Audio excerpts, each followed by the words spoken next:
retracer devant vous une histoire du négationnisme en France depuis son apparition, c'est-à-dire depuis 1948. J'ai choisi de développer en quelques points comment s'est développé le négationnisme et de revenir sur l'histoire du temps présent, l'histoire immédiate, en vous retraçant 3 points forts de cette histoire du négationnisme à partir des années 2000. Comment le négationnisme se développe? Il se développe tout d'abord par des affaires, par leur médiatisation et par l'intégration du discours négationniste dans certains programmes politiques. Je pense aux affaires Forisson, Roch, Garaudy, Abbé Pierre, Notin, Plantin, etc. Par cette médiatisation suite à ces affaires, je pense à des hommes politiques, je pense à des partis politiques, essentiellement le Front National, qui a choisi depuis sa création en 1972 d'intégrer le négationnisme dans son programme politique. Je pense à des hommes du Front National, à des têtes du Front National. Je citerai quelques hommes, Jean-Yves Le Gallou, Bruno Gollnisch, Pierre Vial, qui sont en accord avec le négationnisme et qui le disent assez ouvertement. Et c'est vrai que je ne peux m'empêcher aussi de citer Marine Le Pen, qui, a priori, n'est pas hostile au négationnisme, quelques faits le prouvent.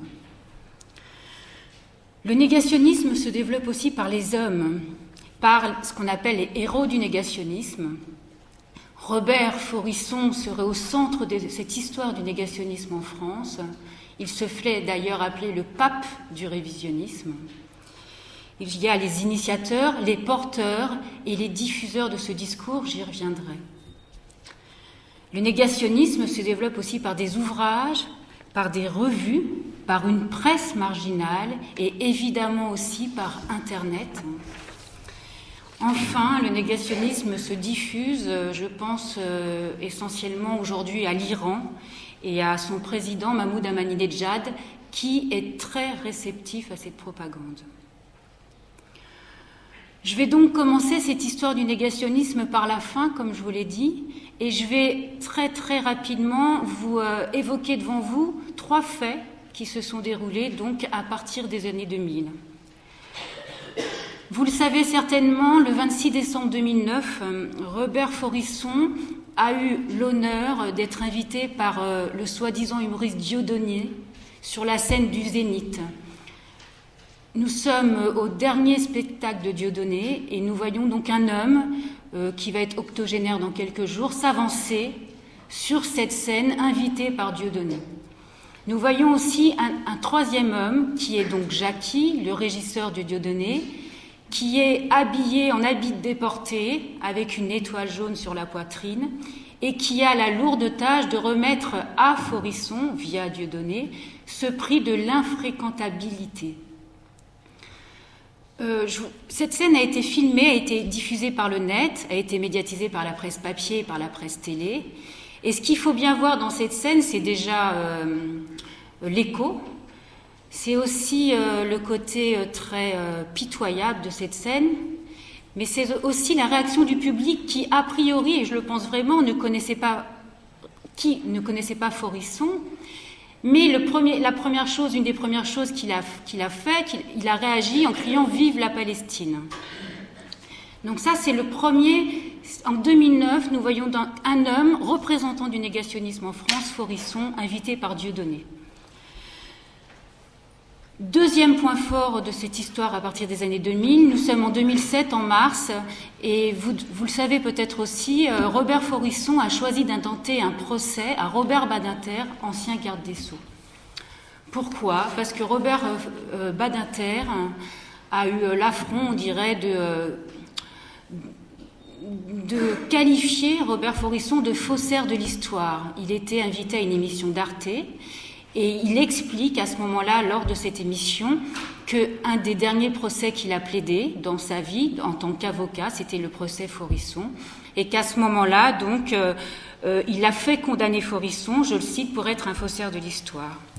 Il faut savoir que Robert Forisson ne supporte pas cette qualification à son encontre, et chaque fois donc qu'on le qualifie de faussaire de l'histoire ou encore d'antisémite, il intente un procès. Et il faut savoir aussi que c'est une de ses stratégies pour être donc médiatisée, et que celle-ci donc a relativement fonctionné au départ, puisque ce procès a eu lieu, même si Robert Faurisson ne l'a pas vraiment gagné. Dernier point fort des années 2000, nous sommes à Téhéran en décembre 2006, et vous devez le savoir également, il s'y produit une conférence négationniste, où près de 300 participants sont invités par l'Iran. Vous devez savoir aussi que quelques mois plus tôt, le président iranien avait choqué déjà l'opinion publique en lançant un concours international de caricatures sur l'Holocauste. Nous sommes donc en 2000 et nous sommes en plein dans ce qu'on appellera le 5e âge du négationnisme, ce 5e âge qui est toujours d'actualité. Un homme est au centre de cette histoire, je l'ai nommé déjà plusieurs fois, il s'appelle Robert Faurisson, nous y reviendrons. Qu'est-ce que le négationnisme? Quelle est la définition à peu près exacte de ce terme, de ce discours, de cette propagande? Le négationnisme nie donc la politique d'extermination nazie à l'encontre des Juifs d'Europe. C'est un discours radical qui disculpe en premier lieu l'Allemagne et qui réactualise donc le mythe du complot juif. Il délivre ce message fondamental. Les Juifs mentent depuis plus de 60 ans. Ils ont ainsi, avec ce mensonge, permis la création d'Israël, en culpabilisant l'Occident avec cette invention du génocide.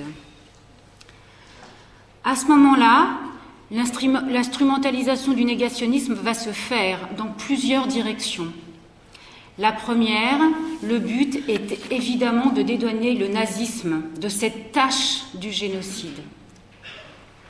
La seconde va s'opérer au bénéfice d'une extrême gauche tiers-mondiste, pro-arabe et anti-israélienne.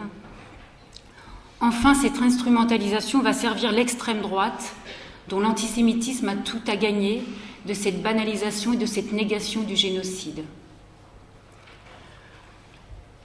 5 âges du négationnisme. Ce discours naît en 1948, le premier âge du négationnisme, 1948-1967. 1948, nous sommes évidemment 3 ans avant la fin de la Seconde Guerre mondiale et nous sommes l'année de la création d'Israël. 2 hommes se détachent de ce premier âge du négationnisme. Le premier, c'est Maurice Bardèche. Maurice Bardèche, écrivain fasciste, beau-frère de Robert Brasillach, qui publie donc en 1948 un ouvrage, Nuremberg ou l'Interpromise, dans lequel la base du discours du négationniste est établie. Plusieurs ouvrages, 3 essais signés Maurice Bardèche, une revue, Défense de l'Occident, qui pendant des années va diffuser le négationnisme. Maurice Bardèche, deuxième homme, Paul Racinier, qui est présenté comme le fondateur du négationnisme par ses pairs. Pourquoi? Parce que c'est un homme en 1948 qui publie aussi un essai, mais qui n'approche pas le négationnisme de la même façon que Maurice Bardèche, un négationniste qui va rejoindre ensuite. Paul Racinier est assez singulier dans cette histoire. C'est un ancien déporté. Et lui va commencer par critiquer ce qu'il appelle la littérature concentrationnaire. Par contre, à travers d'autres ouvrages, il va totalement dériver. Mais, par son passé, ancien député, ancien déporté, homme de la SFIO, cet homme va être reconnu comme le fondateur du négationnisme en France. Cette première génération de négationnistes comprend des hommes donc qui ont vécu directement la Seconde Guerre mondiale. Et immédiatement, avec l'émergence du négationnisme, le discours négationniste va se structurer et une double inversion, comme disait Yves Ternaud, une double inversion discursive va prendre forme. Je m'explique. Les victimes ne sont plus les mêmes et les responsables ne sont plus les mêmes. Les Juifs sont les principaux responsables et les principales victimes sont les Allemands. Il faut être clair aussi sur ce point que dès 1948, l'essence politique du négationnisme, c'est l'antisémitisme. Au fur et à mesure, ça va être l'antisémitisme et ça va être aussi l'antisionisme, j'y reviendrai. 67, 78, second âge du négationnisme. 67, pourquoi? Parce que c'est la guerre des 6 jours et c'est aussi la mort de Paul Racinier. J'irai très vite, c'est plutôt un temps de maturation. Un homme se détache de ce second âge, c'est François Duprat, qui est un idéologue, un vrai idéologue du Front National, qui va travailler pour Maurice Bardèche, qui va écrire dans sa revue, qui va diffuser les principales revues du négationnisme, et qui va être l'initiateur de la principale évolution du discours politique négationniste. Il va, si vous voulez, convertir l'extrême droite à l'antisionisme, parce qu'à ce moment-là, elle n'est pas majoritairement antisioniste. Ce ne sont plus, avec François Duprat, les Allemands qui vont être désignés comme des victimes, mais avant tout les Arabes, les Palestiniens. Et ce point d'accroche va être repris par les autres négationnismes et essentiellement par Robert Faurisson.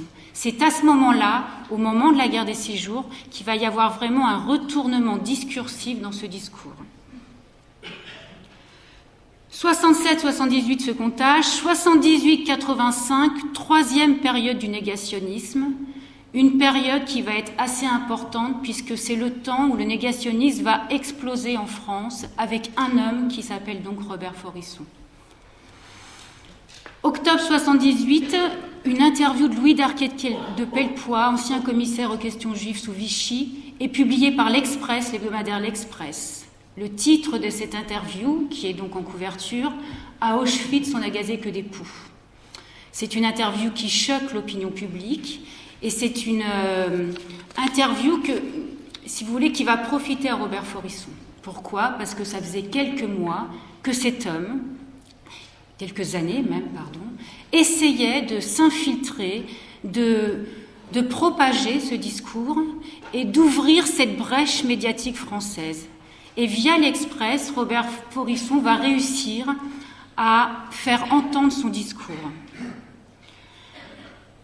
Un mois plus tard, en décembre 78, il va même parvenir à faire publier une partie de ses thèses dans Le Monde. Nous sommes en décembre 78 et un tract qui se nomme « Le problème des chambres à gaz ou la rumeur d'Auschwitz » va être publié sur une page dans Le Monde.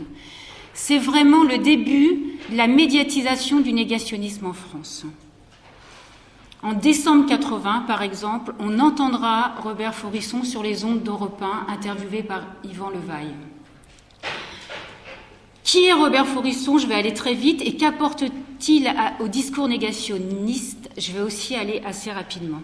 Robert Faurisson est avant tout un homme qui apporte le scandale, qui apporte la médiatisation, qui apporte un nouveau discours, parce qu'il reprend justement ce discours de François Duprat et de Maurice Bardèche et de Paul Racinier. C'est aussi un universitaire, c'est un maître de conférences en littérature française à l'université Lyon 2. Donc certains vont être ébranlés par cette notabilité que transporte Robert Faurisson avec son discours. Il apporte aussi une singularité au négationnisme, dans le sens que Robert Faurisson va s'allier avec une certaine ultra-gauche en France. Alors je vais essayer d'être assez précise, parce que c'est un point d'une importance considérable en France, et ça n'existe qu'en France. À la fin des années 78, quelques hommes d'une ultra-gauche française choisissent de soutenir Robert Faurisson dans cette cause négationniste. Pourquoi? Parce que selon ces hommes, selon cet homme qui s'appelle Pierre Guillaume, qui est fondateur d'une librairie qu'on appelle La Vieille Taupe, selon Jean-Gabriel Cohn-Bendit, qui va apporter son soutien très peu de temps, mais qui va l'apporter, selon Serge Thion, qui est sociologue au CNRS, Robert Faurisson est porteur d'une vérité. Et en fait, ces hommes vont soutenir Faurisson sur un point particulier. Je veux m'y arrêter quelques minutes parce que c'est source de confusion et c'est assez important. L'extrême droite soutient Faurisson sur le point, c'est assez sur le soutien classique, mais l'ultra-gauche, son discours est celui-ci. Auschwitz n'est qu'un alibi du grand capital. Pourquoi? Le capital a introduit de façon fictive le génocide des Juifs pour, en gros, détourner le prolétariat de sa véritable mission, c'est-à-dire de faire la révolution. Auschwitz n'est qu'un alibi qui va donc détourner le prolétariat en concentrant son attention sur le fascisme, et donc il va le détourner de la révolution prolétarienne. Donc pour les prolétaires, c'est l'antifascisme qui va les porter. Et ce n'est plus l'anticapitalisme. Alors j'espère être claire, et si je ne suis pas claire, n'hésitez pas à me poser des questions après, parce que c'est assez important, parce que c'est ce soutien d'ultra-gauche qui va avant tout troubler l'opinion publique à la fin des années 78. Et ce soutien aussi qui va rallier Faurisson à l'antisionisme. Quatrième âge, 1985-2000, c'est le temps des affaires négationnistes. Faurisson est toujours derrière tout ça. Il y a les affaires Roch, du nom de cet ancien ingénieur agronome qui va soutenir une thèse à l'université de Nantes, une thèse sur les confessions de Kurt Gerstein. Il y a les affaires Notin, universitaire à Lyon 3. Il y a les affaires Garaudy Abbé Pierre, les affaires Plantin, etc. À chaque affaire, les médias sont en quelque sorte une caisse de résonance au négationnisme. Il y a les scandales du Front National. Je vous rappelle que les pseudo-dérapages de Jean-Marie Le Pen et les calembours de Jean-Marie Le Pen datent de cette période. Il y a aussi l'apparition d'une nouvelle génération. Les post-révisionnistes, comme ils se qualifient eux-mêmes, ce sont des hommes qui, selon eux, le négationnisme est dépassé et qui colportent un négationnisme encore plus radical, qui se revendique expressément des protocoles des sages de Sion. Quatrième génération de négationnistes. Il y a aussi une loi, on en parlait tout à l'heure, la loi Guessot, qui est votée en juillet 90 pour tenter de donner en tout cas un coup d'arrêt à cette idéologie. Cinquième âge du négationnisme à partir des années 2000, je terminerai là-dessus. C'est un cinquième âge qui commence donc début 2000, qui continue actuellement. Nous l'avons vu, il y a eu l'Iran, le procès Badinter, l'apparition, l'alliance Faurisson-Dieudonné. Quel est le point de ralliement entre tous ces hommes et avec Faurisson, avec le négationnisme? C'est avant tout un antisionisme radical qui va trouver son aboutissement dans le négationnisme. Je voudrais finir sur une chose. Je voudrais finir sur cette histoire qui continue et dont les porteurs, initiateurs et diffuseurs meurent au fur et à mesure. C'est évident, Barthèche est mort, Racinier est mort, François Duprat a été assassiné en 1978 dans un attentat, sa voiture a explosé, pardon. Comment va se diffuser aujourd'hui le négationnisme? Internet, évidemment. Dans de nouveaux pays, je recommence à dire que l'Iran est vraiment un terreau très très fertile pour le négationnisme. Dieudonné se rend souvent en Iran, Faurisson aussi. Et une dernière chose pour finir, c'est qui va porter ce mouvement? Robert Faurisson a aujourd'hui plus de 80 ans, il est né en 1929. Et Faurisson est un peu au négationniste que Le Pen est au Front National, c'est-à-dire qu'il va falloir qu'il donne l'extrême onction à quelqu'un qui puisse bien diffuser et qui puisse être le digne représentant du négationnisme. Pour l'instant, il y a un homme qui se profile dans cette descendance idéologique. Cet homme s'appelle Vincent Renoir. C'est un homme qui est donc qui a une trentaine, quarantaine d'années, qui appartient à cette quatrième génération, je vais finir avec lui, et qui est, à la différence de Robert Faurisson, qui s'est toujours prétendu apolitique, amoureux de la vérité, qui œuvrerait pour le négationnisme avant tout pour cet amour de la vérité, évidemment. Vincent Renoir a tout à fait un autre profil. Vincent Renoir a été un adhérent d'un des groupuscules les plus antisémites qui existent, qui est le PNFE. C'est un homme qui se revendique expressément de l'extrême droite, et c'est un homme qui est aujourd'hui emprisonné pour ses opinions négationnistes. Donc je voudrais finir avec lui, parce qu'on voit qu'aussi aujourd'hui, pendant ce cinquième âge du négationnisme, ce discours, cette propagande prend tout de même une coloration plus marquée et plus franche. Voilà, je vous remercie.